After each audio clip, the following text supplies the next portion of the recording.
This is a Vauxhall Adam, a small, unassuming first driver car built for city roads, low insurance and to keep things simple. But over the last few months, this one's turned into one of our most extreme car builds we've ever done. And today, we're going to find out if we've gone too far.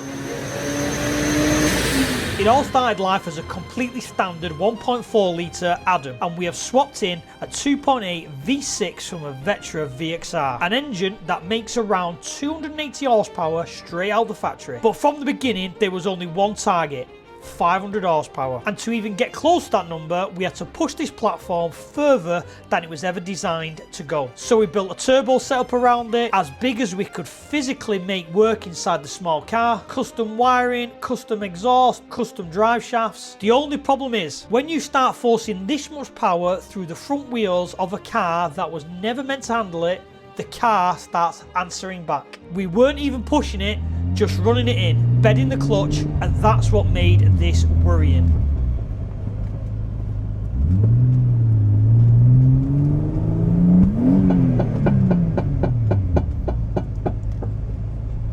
That sounded like we snapped a drive shaft. We've lost all drive. We've lost drive. Listen to that.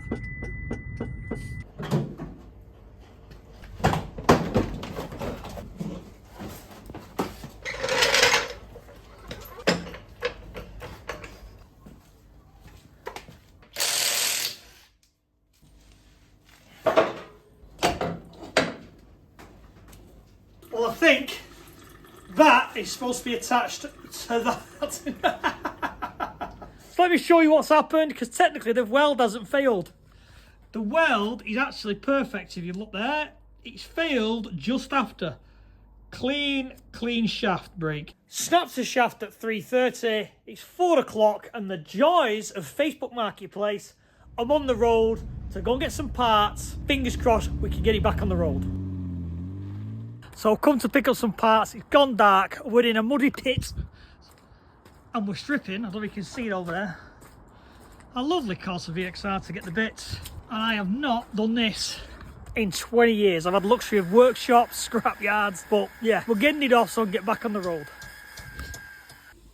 That's both shafts now completed. I've took all the measurements and teeth sizes and everything else so I can send it away to have them made in one piece.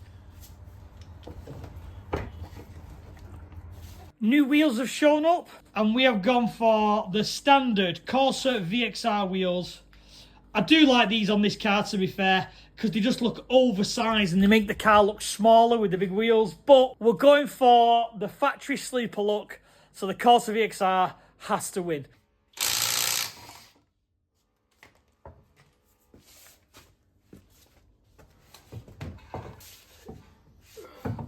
So that's all the running in miles done and dusted. We've bedded the clutch in, we've given the car a service, we've done a big once over.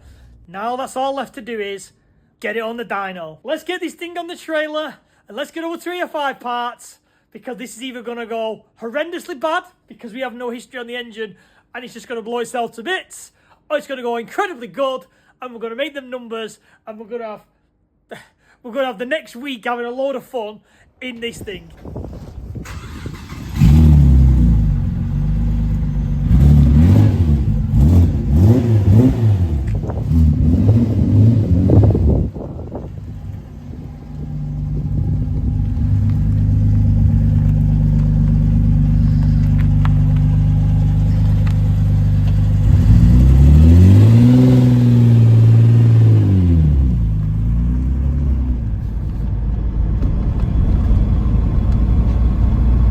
Arrived at year 5 parts. Let's get it off. Let's get Chris the briefing of what we're going to try and do today, and fingers crossed it'll still drive on the trailer by the end of this session.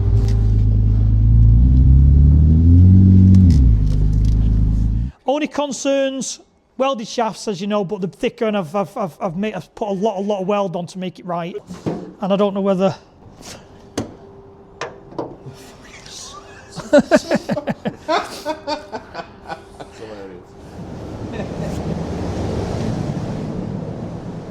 So we're just starting off now. Chris will do all like the throttle response, the low down stuff.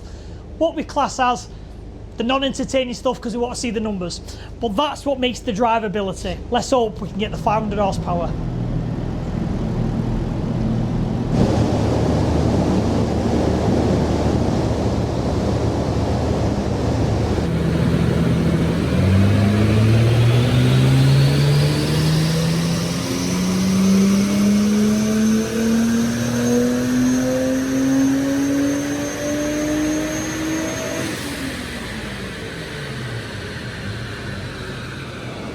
So you can see, Chris is trying to keep the torque down below the 400 mark where, well, 400 to 450 is where the rods start coming out, but he's trying to get the power up. So we're at 370 and we're still at 10 PSI.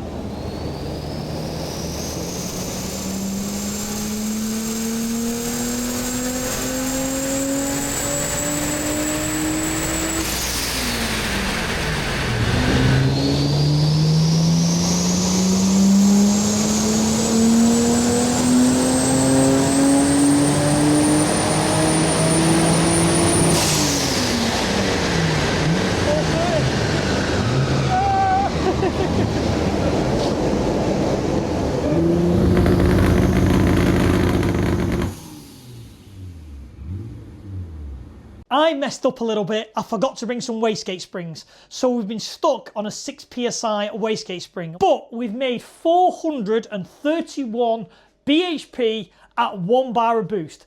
And the good thing is, we've got loads of room to go because a bar of boost, nothing. We could easily make the 500, 600.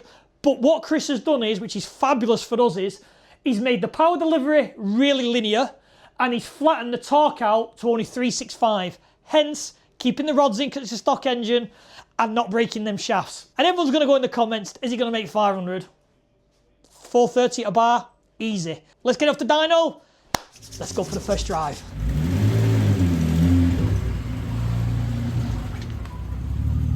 So before we go out for the first test drive, with all the boost now, we've got a couple of stickers stick on there.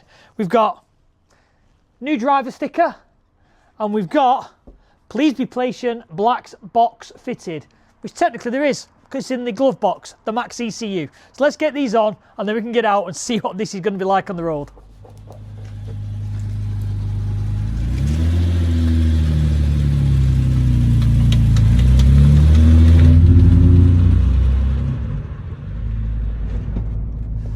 So maiden voyage with boost.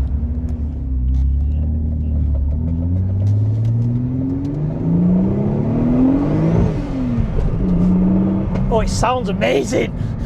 That turbo sounds like a jet plane.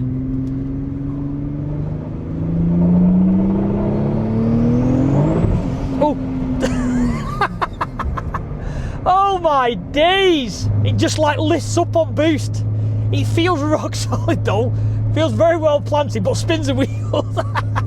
Get used to it, get used to it. I'm not even on temperature yet. I'm at 47 degrees and I'm trying to come on boost.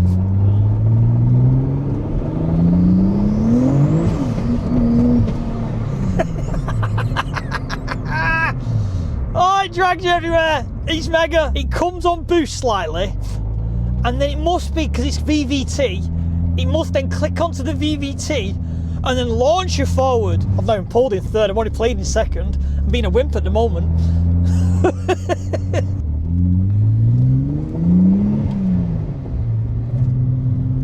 Right, let's line up here now. Let's go.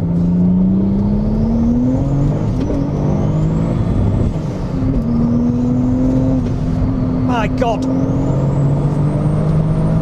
Jesus Christ.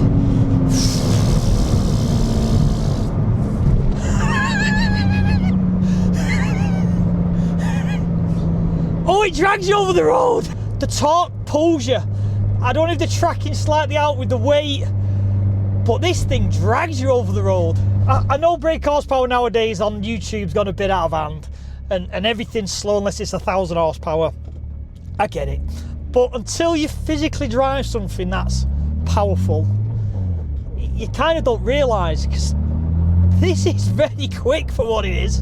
I'm a bit speechless. This is fast. This is really fast.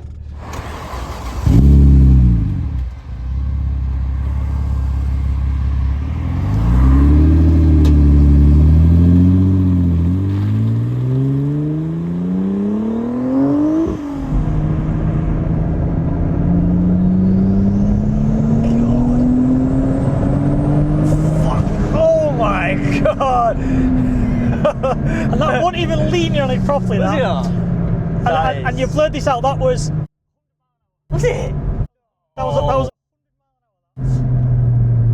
And that was just third gear. Quick. And you, like scary, I said, you hadn't even got it going because, like you say, we hadn't even revved it out to the limiter then.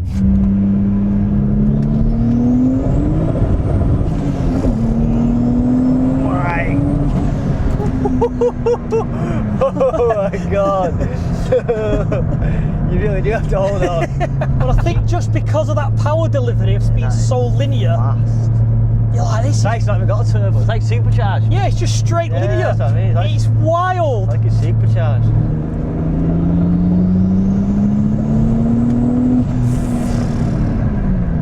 Oh, it's the way it chucks you back after you come off boost.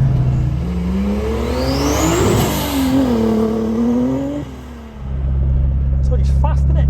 Yeah.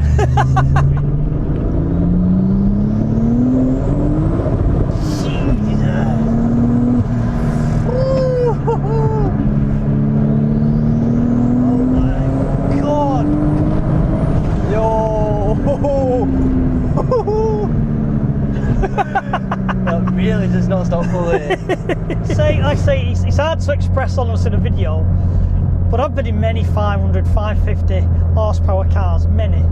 Yeah. This one just feels, and I can only put it down to the power delivery of it. Yeah. It's just so linear and fast. Yeah. It's fun, so much fun.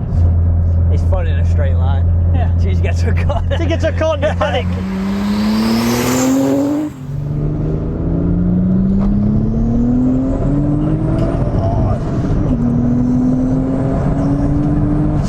Jesus. That is amazing. What?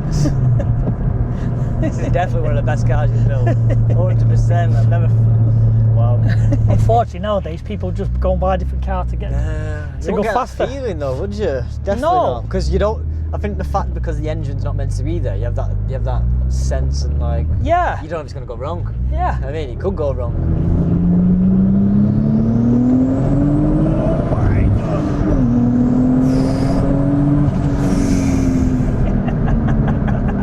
I think also, like I say, you can get too much powered on things, which again, I probably think this is kind of a little bit like that. Just to razz around with your mates, it can get a little bit too much. Good fun, this. Yeah. It's a shame people don't build cars like this no more. That is a big shame, yeah. It really is. Because they're so much more fun. Like I say 12, 13 weeks ago, this came in, a dead engine, and then we've put this silly big engine in it, we've made it fast, and we're giggling as we're driving around.